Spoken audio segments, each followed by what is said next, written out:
Hello guys, आपका what for सी जी पे में बहुत बहुत स्वागत है। और जैसे कि आप देख सकते हैं हेडिंग, हम लोग सी जी बजट करेंगे जो कि फाइनेंशियल ईयर 2025-2026 है। पूरा कंटेंट हमारा इंग्लिश में है ना। और वही चैनल ही इंग्लिश मीडियम का है, कंटेंट की क्या बात है ना। तो चलिए स्टार्ट करते हैं। ये बहुत ज़्यादा फैक्चुअल होगा ना। फैक्चुअल्स होंगे, बहुत सारे डाटा हैं इसमें। तो आप पेन प्लस पेपर लेके बैठें।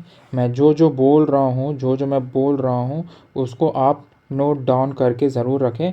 अपना खुद का पेपर प्लस पेन लेके बैठे गए, तभी इसका कोई मतलब है, नहीं तो वेस्ट है आपका पूरा टाइम ना। क्योंकि बहुत ज़्यादा फैक्चुअल है, बहुत डाटा है इसमें, बहुत डाटा है और बहुत ज़्यादा याद रखना पड़ेगा आपको। तो चलिए स्टार्ट करते हैं। अब कौन से फाइनेंशियल ईयर के हैं, तो हम लोग किस 2025-2026 कब प्रेजेंट हुआ था, तो 3 मार्च 2025 को हुआ था। फाइनेंस मिनिस्टर कौन है? ओपी चौधरी जी हैं। और बजट नंबर क्या है? 25th नंबर का है हमारा बजट। जो फाइनेंस मिनिस्टर है उनका टर्म क्या है? यानी कि ओपी चौधरी जी का ये सेकंड बजट होगा, है ना। और बजट साइज़ क्या है हमारा? 1,65,000 crore, 1,65,000 crore, largest ever in the state history. हमारे छत्तीसगढ़ की हिस्ट्री में 25 साल में सबसे ज़्यादा बजटरी एलोकेशन दिया गया है इस फाइनेंशियल ईयर में, है ना। अब आगे बढ़ते हैं। बजट टाइप क्या है? फर्स्ट हैंड रिटन बजट है। हैंड रिटन बजट है पहला। और कितने पेजेस है इसमें? 100 पेजेस हैं और हैंड रिटन है। और इस समय की थीम क्या है? थीम है ज्ञान से गति। ज्ञान से गति, इंग्लिश में मोमेंटम फ्रॉम नॉलेज, है ना। मोमेंटम फ्रॉम नॉलेज, ये हमारा थीम है। बहुत ज़्यादा इंपॉर्टेंट हो जाता है, पूछ सकता है सिंगल लाइनर में। अब इंपॉर्टेंट वन लाइनर फैक्ट देखें। लार्जेस्ट बजट है, हमें पता है 1,65,000 करोड़ का, है ना। 1,65,000 करोड़। और फिजिकल डिसिप्लिन इस साल की कैसे रही है? इसमें कोई न्यू टैक्स हमने इंट्रोड्यूस नहीं किया है। जितने भी ओन टैक्स रेवेन्यू है उसमें 11% की ग्रोथ हुई है। 11% की हमने ग्रोथ रजिस्टर की है। अब कैपिटल एक्सपेंडिचर रेशियो क्या है? 4.14% है of GSDP। Top performance state है, टॉप परफॉर्मिंग स्टेट भी है छत्तीसगढ़। अब स्पेशल फोकस क्या है, किस में रहा है? बस्तर रीजन का, बस्तर रीजन के डेवलपमेंट में as a growth model. Bastar region development as a growth model यहाँ पे हम लोग कंसिडर करके चल रहे हैं, गवर्नमेंट कंसिडर कर रही है, हम नहीं। फिर एम्प्लॉय वेलफेयर के लिए क्या है? जो डीए है, डीएनएस अलाउंस, उसमें 53% तक की बढ़ोतरी हुई, इंक्रीज हुई ना, 53% तक बढ़ा दिया गया। और फ्यूल रिलीफ में क्या है? जो हम लोग पेट्रोल में वैल्यू एडेड टैक्स लेते थे, वैट लेते थे, उसको 1 रुपीज़ पर लीटर के हिसाब से रिड्यूस कर दिया गया है। कब से किया है? तो 1 अप्रैल 2025 से किया है। ये फाइनेंशियल ईयर की स्टार्टिंग डेट मानी जाती है, 1 अप्रैल किसी भी साल की। और यूनिक फंड, इस साल की यूनिक फंड क्या है? Chhattisgarh growth and stability fund है। ये पहली बार एज अ कॉन्सेप्ट इंडिया में इंट्रोड्यूस हुआ है, और भी बहुत हो जाता है स्पेशल। इस साल की थीम क्या है हमारे बजट की इस साल की थीम क्या है हमारी? तो वो है, एक्रोनीम है उसका, गति। जी फॉर है गुड गवर्नेंस, ए फॉर है एक्सलरेटिंग इंफ्रास्ट्रक्चर, टी फॉर है टेक्नोलॉजी, और आई फॉर है इंडस्ट्रियल ग्रोथ, है ना। तो GATI, ये हमेशा आपको याद रखना है। Special budget milestone for in Chhattisgarh. हम अब क्या है हमारा माइलस्टोन? 2008-2009 को पहली बार जेंडर बजट आया था। 12-13 को आया था एग्रीकल्चर बजट। 15-16 को आया था यूथ बजट। और 21-22 को आया था चाइल्ड बजट। 24-25 को आया था फर्स्ट पेपरलेस बजट। और 25-26 को आया था फर्स्ट हैंड रिटन बजट। ये याद रखें, बहुत ज़्यादा इंपॉर्टेंट है। फिर से अभी रिवाइज करते हैं तो 2008-2009 को जेंडर, फिर 12-13 को एग्रीकल्चर, 15-16 को यूथ, 20-21-22 को चिल्ड्रन, 24-25 को पेपरलेस, और 25-26 को हैंड रिटन। अब ये जीएसडीपी का क्या फुल फॉर्म होता है? क्या फुल फॉर्म है? आप कमेंट सेक्शन में बताएं, कमेंट सेक्शन में आप बताएं क्या है इसका फुल फॉर्म जीएसडीपी का। और ये करंट प्राइस को, अगर आप यहाँ पे करंट प्राइस की जगह इकोनॉमिक्स का एक कॉन्सेप्ट होता, तो वो कौन सा कॉन्सेप्ट होता? अब वो बताएं ना भी आप कमेंट में। करंट प्राइस किसको कहा जाता है, और ये कॉन्स्टेंट प्राइस क्या क्या कहते हैं, इसको आप कमेंट सेक्शन में बताएंगे, है ना। फिर आगे देखते हैं। अभी जीएसडीपी एट करेंट प्राइस क्या है? 6,35,918, 6,35,918 करोड़ है। कितना परसेंट की ग्रोथ हुई? तो 12% की ग्रोथ हुई है। ये इस बजट एस्टिमेट ईयर्स की, है ना। और ये था एस्टिमेटेड बजट है। बजट एस्टिमेट कौन से साल का? 2020 24-25 का। अब GSDP एट कॉन्स्टेंट प्राइस क्या है, 7% की ग्रोथ रेट हमने मान के रखा है वर्सेस उस समय इंडिया एज ए नेशन का कितना है, 6.4% है। और ये हमारा कितना है, छत्तीसगढ़ का 7.5% है ना। अब सेक्टोरल ग्रोथ रेट अगर हम देखें तो ओवरऑल पूरे छत्तीसगढ़ का 7.5% है ग्रोथ रेट, और इंडिया का है 6.4। एग्रीकल्चर में हम देखें तो 5.38% है, और इंडिया में देखें तो 3.76% है। अब इंडस्ट्री का देखें तो 6.92% है, और इंडिया का 6.622% है। सर्विस का क्या है, 8.54% है, और इंडिया लेवल में 7.22% है। हो गया। ये फैक्ट तो आपको याद ही रहना। हम लोग अभी फिर से रिवाइज करते हैं। ओवरऑल 7.5%, एग्रीकल्चर का 5.38%, इंडस्ट्री का 6.92%, सर्विस सेक्टर का 8.54%, है ना। अब आगे पर कैपिटा इनकम छत्तीसगढ़ का 1,62,870, 1,62,870 रुपीज़, 1,62,870 रुपीज़, 1,62,870 रुपीज़। ये हमेशा याद रखना है। कितने परसेंट की ग्रोथ रेट हुए, तो 9.37% की ग्रोथ रेट है ना। अब इंडिया में अभी हम देखें तो 2,162 रुपीज़, 2,162 रुपीज़, है ना। 200 162 और 162 162 870 ये आपको याद करके रखना है ना। और इसमें कितनी परसेंट की ग्रोथ हुई, तो 8.6% की ग्रोथ हुई है इंडिया लेवल में। और sectoral contribution to GSDP, state GSDP। अब एग्रीकल्चर का 16.8%, इंडस्ट्री का छत्तीसगढ़ में 47.9%, सर्विस सेक्टर का क्या है, 35.3%। अब यही इंडिया लेवल में देख लें तो 14.16, और है यहाँ पे इंडस्ट्री का 30.81, और सर्विस सेक्टर का है 55.03। मेरे साथ आप यहीं पर ही रिवाइज कर लें, बहुत ज़्यादा आपके लिए फ़ायदेमंद होगा, है ना। बस ऐसे नहीं कि बस पढ़े जा रहे, आप मेरे साथ ही रिवाइज करें। मैं जब आपको बार बार रिपीट करूँ तो आप आंख बंद करके, अपनी आंखें क्लोज करके बस माइंड अपना एक्टिवेट करें कि मैं क्या आपको यहाँ पे बता रहा हूँ, है ना। अब यहाँ पे आ जाता है बजट का स्नैपशॉट। अभी देख लेते हैं टोटल एक्सपेंडिचर कितना है। टोटल एक्सपेंडिचर इस साल का देख लेते हैं, पिछले साल का क्या याद रखेंगे, है ना। इस साल का टोटल एक्सपेंडिचर था 1,65,000, और यहाँ पे इनकम हमारी है 1,62,870। ये टोटल पर कैपिटा इनकम है। अब हम लोगों का इस साल का बजट कितना था, 1,65,000 लार्जेस्ट बजट है ना। 1,65,000 करोड़ है वो, 1,65,000 करोड़। अब यहीं पे आगे 1,65,000 का हमारा बजटरी एक्सपेंडिचर था। कितने परसेंट की ग्रोथ है, तो 12% की ग्रोथ हुई है ना। अब रेवेन्यू एक्सपेंडिचर हमारा इस साल का कितना है, 1,38,196, 1,38,196 है। कितने परसेंट की ग्रोथ हुई है, तो 11% की ग्रोथ हुई है। कैपिटल एक्सपेंडिचर इस साल के कितना है, 26,341 करोड़, है ना। 26,341 करोड़। कितने परसेंट की ग्रोथ हुई, तो 18% की ग्रोथ हुई है ना। और जो कि 4.14% ऑफ स्टेट GDP का कंट्रीब्यूट करता है, और वो अमंग्स द टॉप स्टेट्स हैं, स्टेट्स में सबसे टॉप है। और रेवेन्यू सरप्लस हुआ है, और कितने से रेवेन्यू सरप्लस हुआ है, हमारा बजट है वो 2,804 करोड़, 2,804 करोड़। ये इतने में हमारा रेवेन्यू सरप्लस आया है। फिजिकल डेफिसिट इस बार कितना है, फिजिकल डेफिसिट इस बार बढ़ चुका है, -22,900 करोड़, -22,900 करोड़ हमारा फिजिकल डेफिसिट है, जो कि 2.97% ऑफ स्टेट GDP है। 2. और विद इन FRBM लिमिट, और ये विद इन FRBM की जो लिमिट दी गई है वो क्या लिमिट है, आप कमेंट सेक्शन में बताएं, है ना। कमेंट सेक्शन में बताएं क्या लिमिट है। और सोर्सेज ऑफ रेवेन्यू कहाँ से जो CG गवर्नमेंट है, CG गवर्नमेंट की कहाँ से रेवेन्यू जनरेट हो रही है, वो अभी हम देखते हैं। खुद का जो ओन टैक्सेस है उसमें 100, और यहाँ पे शेयर हुआ ना, ये पूरा सम टोटल होगा 100% का, उस 100% में ये सब लोगों को अलग अलग इनका ऐसे कंट्रीब्यूशन आया है। अब देखते हैं स्टेट की जो ओन टैक्स है, खुद की ओन टैक्स में 33% का कंट्रीब्यूशन है, और नॉन टैक्स रेवेन्यू है तो 14%। सेंट्रल के टैक्सेस से शेयर इन सेंट्रल टैक्सेस तो 30% है, और सेंट्रल ग्रांट है तो कितना है, 9% है, और कैपिटल रिसिप्ट है तो 15% है,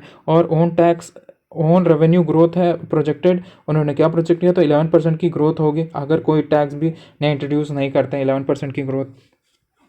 अब pattern of expenditure, expenditure pattern देख लेते हैं परसेंटेज में क्या है, कितना कमिटेड, कितना कमिटेड, कमिटेड भी बोल सकते हैं यहाँ पे। फिक्स्ड एक्सपेंडिचर, फिक्स एक्सपेंडिचर कितना है, इतना खर्चा तो होना ही है जो कि सैलरी पेंशन और इंटरेस्ट में जाएगा।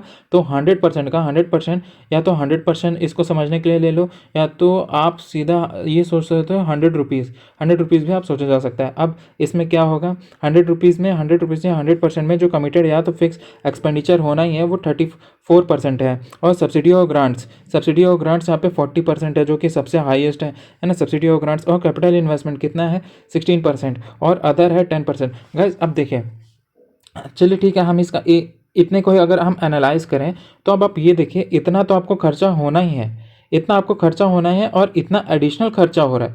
ये अगर हम लोग एज एन इकोनॉमी देखें तो ये इतना एडिशनल बर्डन पड़ रहा है हमारे गवर्नमेंट में। सीजी गवर्नमेंट का इतना 100 में से 40 रुपीज़ नॉन प्रोडक्टिव एक्सपेंडिचर है। इतना इसमें कोई प्रोडक्शन हो ही नहीं रहा, आप सब्सिडी दे रहे हो, आप ग्रांट दे रहे हो, है ना। इसमें अगर यही सेम पैसा आप अगर खुद की ही इंडस्ट्री स्टैब्लिश कर देते ना, आप लोगों को रोजगार देते, ये मेरा मानना है, तो ज़्यादा यूज़फुल होता। भले उस समय आपका 20 रुपीज़ लॉस में जाता, लेकिन आप ये तो देखो, ये 20 रुपीज़ लॉस देने के लिए आप 40 रुपीज़ की आप वो भी तो दे रहे हो ना, एम्प्लॉयमेंट दे रहे हो लोगों को। यहाँ पे आपने सीधा उनको सब्सिडी दे दी, बिजली की सब्सिडी।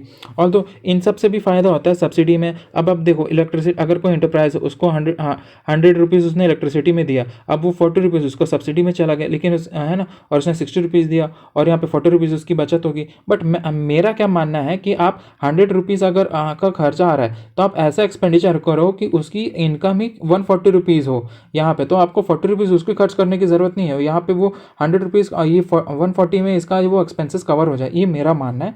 बाकी जो सरकार कर रही है वो भी सही कर रही है। फिर departmental allocation highlights, departmental allocation highlights, highest increase कहाँ पे, कॉमर्स और इंडस्ट्री डिपार्टमेंट हुआ है 119%, 119% हुआ है ना। ये 649 करोड़ उनका पहले था, 649 करोड़ से उन्होंने 1420 करोड़ इंक्रीज़ किया है। और हाईएस्ट इंक्रीज़ कहाँ हुआ है, और highest increase sports and youth welfare में सबसे ज़्यादा हुआ है, सबसे ज़्यादा इंक्रीज़ हुआ, 100% से ही इंक्रीज़ हो गया। पहले 84 करोड़ बस एलोकेट हुआ करते, अब 168 करोड़ एलोकेशन हुआ है। स्कूल एजुकेशन में हाईएस्ट एब्सोल्यूट एलोकेशन हुआ है, हाईएस्ट एब्सोल्यूट एलोकेशन कितना हुआ है, 22,356 करोड़ का एलोकेशन हुआ है। फिर हाईएस्ट एब्सोल्यूट एलोकेशन कितना था, पंचायत एंड रूरल डेवलपमेंट में सीधा इतना पैसा इंक्रीज हो गया, 18,461 करोड़। फिर यहाँ पे एग्रीकल्चर में हमारे कितना हुआ, 13,506 करोड़, 13,506 करोड़। और न्यूली अनाउंस स्कीम्स और इनिशिएटिव में अगर हम देखें तो मुख्यमंत्री नगरोत्थान योजना अर्बन डेवलपमेंट फोकस किस में हुआ है, तो 750 crore for urban local bodies के इंफ्रास्ट्रक्चर के डेवलपमेंट के लिए। मुख्यमंत्री mobile tower scheme rural development के लिए। मुख्यमंत्री परिवहन योजना पब्लिक ट्रांसपोर्ट इम्प्रूवमेंट, ये बहुत ज़्यादा ज़रूरी है। मैं मेरे हिसाब से तो जो एयर पोल्यूशन जो अभी दिल्ली में हो रही है, मैं खुद दिल्ली में मेरे दोस्त लोग रहते हैं और मैं उनका स्टेटस देखता रहता हूँ, गाइस बहुत ही ज़्यादा पॉल्यूशन है ना। तो अगर यहाँ पे दिल्ली और पूरे इंडिया में ही कर देना चाहिए। तो आप अगर मेट्रो को फ्री कर दो, फिर उसके बाद जो बसेस हैं वो फ्री कर दो, है ना, बसेस को फ्री कर दो, तो फिर क्या है, आपको अपना पर्सनल जो व्हीकल है, वो उसकी यूज़ बहुत कम हो जाएगी। अब कोई सोचेगा कि ये तो भाई बहुत ज़्यादा इम्प्रैक्टिकल है, इंडिया में अगर ये सोच लो बहुत ज़्यादा इम्प्रैक्टिकल है, तो हम आपको एग्जांपल दूँ, ये जो ऑस्ट्रेलिया है ना, ऑस्ट्रेलिया का ही ये मॉडल है कि वहाँ पे जो पब्लिक ट्रांसपोर्ट होते हैं वो पूरे फ्री हैं। वहाँ के जो मेट्रोस हैं वो 100% फ्री है, वहाँ पे एक पैसा नहीं दिया जाता। अब यहाँ पे आ जाते हैं सिंगापुर जैसी जो सिटी है, वहाँ पे आपको जितना चीप मेट्रो है उससे कहीं ज़्यादा एक्सपेंसिव, यानी कि ट्वाइस इंटू या तो थ्राइस मान लो, वहाँ पे एक्सपेंसिव होता है कार खरीदना। कार वहाँ की गवर्नमेंट एम्फोसाइज ही नहीं करती कि आपको कार खरीदे। कार खरीदने के लिए आपको ज़्यादा जगह चाहिए, पॉल्यूशन चेक कराना, फिर इसका मेंटेनेंस भी लगेगा। उससे अच्छा उतना पैसा चुपचाप आप मेट्रो में ही दे दो, ये गवर्नमेंट देती है ना। तो ये सब मेरा स्कीम है कि यहाँ पे जो पब्लिक ट्रांसपोर्ट जो इंप्रूवमेंट में बहुत ज़्यादा एलोकेशन होना चाहिए। मुख्यमंत्री बाईपास एंड रिंग रोड निर्माण योजना इंफ्रास्ट्रक्चर कनेक्टिविटी के लिए। मुख्यमंत्री गृह प्रवान गृह प्रवान सम्मान हाउसिंग सपोर्ट ऑफ 100 करोड़। मुख्यमंत्री governance fellowship administrative capacity development के लिए। अब सूर्य घर फ्री इलेक्ट्रिसिटी स्कीम, तो फ्री इलेक्ट्रिसिटी सपोर्ट कितने करोड़ दिया है, 250 करोड़ यहाँ पे दिया गया है। अब अटल सिंचाई योजना के लिए कंप्लीट पेंडिंग एग्रीकल्चर प्रोजेक्ट को कंप्लीट करने के लिए, है ना। और न्यू मेडिकल कॉलेज इन कुन कुनखुरी फॉर मेडिकल इंफ्रास्ट्रक्चर। अभी कुनखुरी कहाँ पे, आप मुझे कमेंट में बताएं, मुझे तो पता नहीं है कुनखुरी कहाँ पे। बस ये बट ये इंपॉर्टेंट जानना है कि न्यू मेडिकल कॉलेज कहाँ पे खुल रही है, तो कुनखुरी में खुल रही है। Establishment of 12 nursing colleges and 6 physiotherapy college. Educational sector में 34 करोड़ प्लस 6 करोड़ यहाँ पे और एडिशनल एलोकेशन हुआ है। फिर national institute for fashion technology कहाँ पे हुआ, नया रायपुर में, कितने करोड़ में बन रहा है, तो 50 करोड़ में। SSIP student startup and innovation policy youth entrepreneurship बढ़ाने के लिए बहुत ज़्यादा जरूरी है। Chhattisgarh growth and stability fund first such scheme in India. Chhattisgarh growth and stability fund, ये यूनिक फंड इंक्लूज हुआ है, हमने देखा भी वन लाइनर में। फिर डियरनेस अलाउंस हाइक इंक्रीज हुआ है टू 53% फॉर स्टेट एम्प्लॉयज़। और पेट्रोल में जो वैट रिडक्शन हुआ है कितना, 1 रुपीज़ पर लीटर कट हुआ है, कब से हुआ है, 1 अप्रैल 2025 से हुआ है। Major welfare scheme and allocation. Krishi Unnati योजना के लिए 10,000 रुपये, है ना, 10,000 रुपये। और ये 10,000 करोड़ रुपए है ना, इन करोड़ में लिखा है 10,000 करोड़ रुपए, 10,000 रुपये नहीं। और प्रधानमंत्री आवास योजना तो 8500 करोड़। फिर महतारी वंदन योजना 5500 करोड़। जल जीवन मिशन 4500 करोड़। मुख्यमंत्री खाद्यान्न Sahayata Yojana 4500 crore. Free electricity for 5 horse power agri pump 3500 crore. मनरेगा 2800 करोड़। समग्र शिक्षा अभियान 1981 करोड़। नेशनल हेल्थ मिशन फिर 1850 करोड़। आयुष्मान स्वास्थ्य योजना तो 1500 करोड़। सबके लिए आवास योजना 875 करोड़। फिर पीएम फसल बीमा योजना 7,380 करोड़।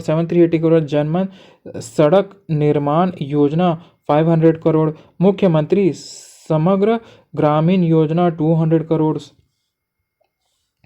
फिर कृषि उन्नति योजना एमएसपी और डिफरेंट पेड डायरेक्टली, है ना, differences paid directly to the farmer, कितना 10,000 करोड़। फिर उन्नति किसान योजना जो एमएसपी जो होती है ना, उसमें उसके साथ प्लस स्टेट गवर्नमेंट एक अपना अलग से इनिशिएटिव देती है ना, वो क्या है अमाउंट, है ना, वो आप बताएं यहाँ पे क्या क्या है वो अमाउंट, कमेंट सेक्शन में बताएंगे। और ये जो डिफरेंशियल अमाउंट होती है, ये डिफरेंशियल अमाउंट ही इसी स्कीम के अंदर पे कर रही है। और अटल सिंचाई योजना completion of incomplete irrigation projects, ठीक है। और पीएम आशा, है ना, PM Asha MSP procurement for pulses and oil seed. फिर दीनदयाल लैंडलेस लेबर स्कीम, कितना है, 10,000 पर पर पर ईयर पर family.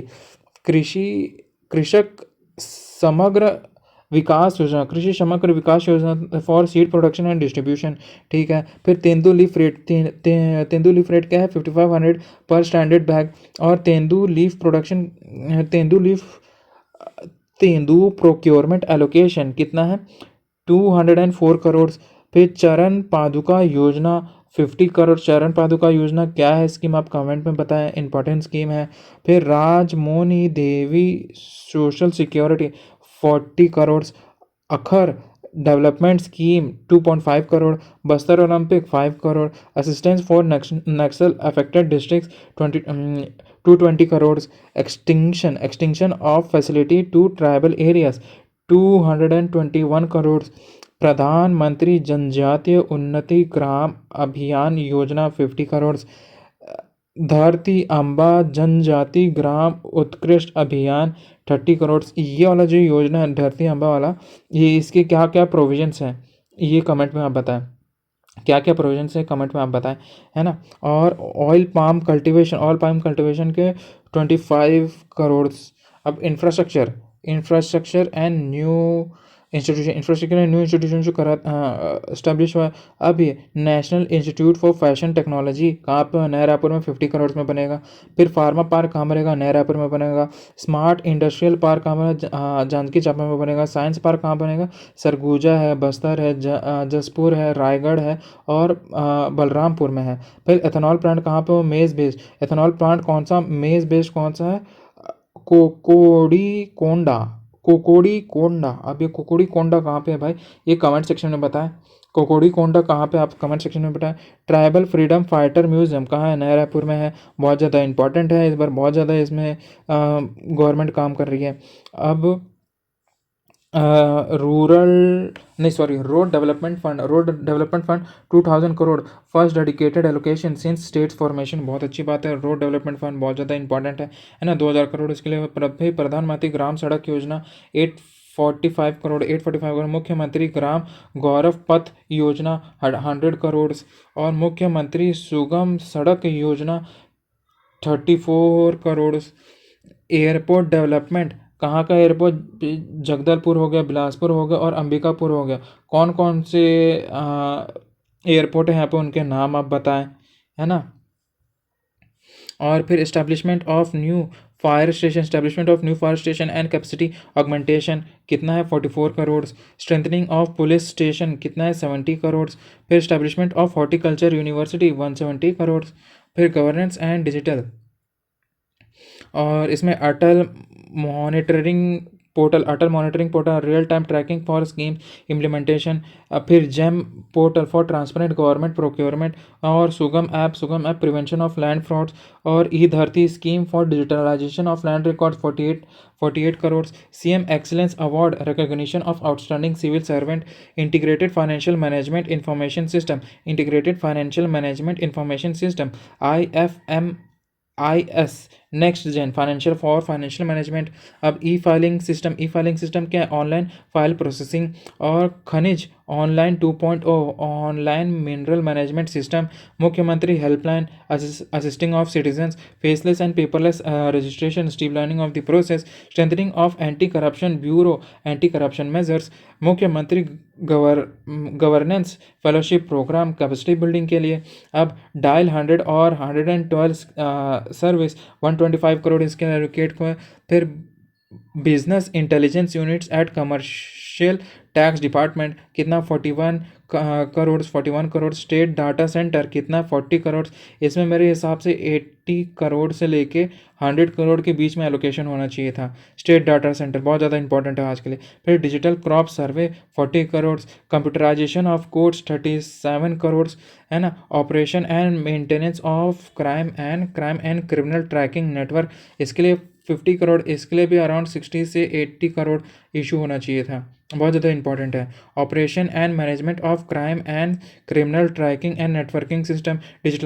Digitalisation of primary agriculture cooperative system कितना है, 24 करोड़। मज़ा आ गया गाइस, है ना। और ये हमारा हो गया 23 मिनट में हमने पूरा कंप्लीट कर लिया। पूरा कंप्लीट हो गया हमारा बजट सिर्फ 23 मिनट्स में। पूरा कहीं से भी पूछ दे इस बजट में हर एक चीज़ का कवर हो गया ना। अब आपका काम क्या बता है, वीडियो को लाइक करें, कमेंट करें, जितना भी मैंने आपको होमवर्क बोला था कि ये बताएं, वो बताएं, प्रोविजंस बताएं, इसका बताएं, वो सब चीज़ आपको कमेंट में लिखना है। और चैनल के बारे में और वीडियो को शेयर करें, और चैनल को सब्सक्राइब करना ही है। बेल आइकन यहाँ पे दबाएं, नोटिफिकेशन आपके पास सबसे आएगी। मेरी मेहनत अगर आपको बहुत ज़्यादा अच्छी लग रही है ना, तो आप अपनी तरफ से भी कंट्रीब्यूट कर सकते हैं। और ये मुझे एज अ मोटिवेशन के लिए काम करता है कि मैं आपको ऐसा सही देते रहूँ, है ना। अगर कंट्रीब्यूट नहीं करेंगे मैं एक्चुअली, है ना, चाह रहा हूँ आप कंट्रीब्यूट करें, क्योंकि मेरे फाइनेंशियली, क्योंकि यार देखो हर एक चीज़ हिंदी में, हिंदी को पहले इंग्लिश में कन्वर्ट करो, फिर उसको पीडीएफ बनाओ, पीडीएफ बना के खुद पढ़ो, फिर पढ़ने के बाद आपको थंबनेल बनाओ, ये करो वो करो, इसमें बहुत ज़्यादा खर्चे आ जाते हैं ना। तो आप कंट्रीब्यूट करेंगे तो हमारी एक बड़ी सी टीम बन जाएगी, जिससे आपको और भी चीज़ें देने में बहुत ज़्यादा आसानी होगी, है ना। तो चैनल को लाइक करें, कुछ भी चीज़ अगर आपको इम्प्रूवमेंट के लिए बतानी है, इम्प्रूवमेंट के लिए भी बताएं। मेरा बोलने का तरीका, मैं एक्चुअली फास्ट इसलिए बोलता हूँ ताकि आपको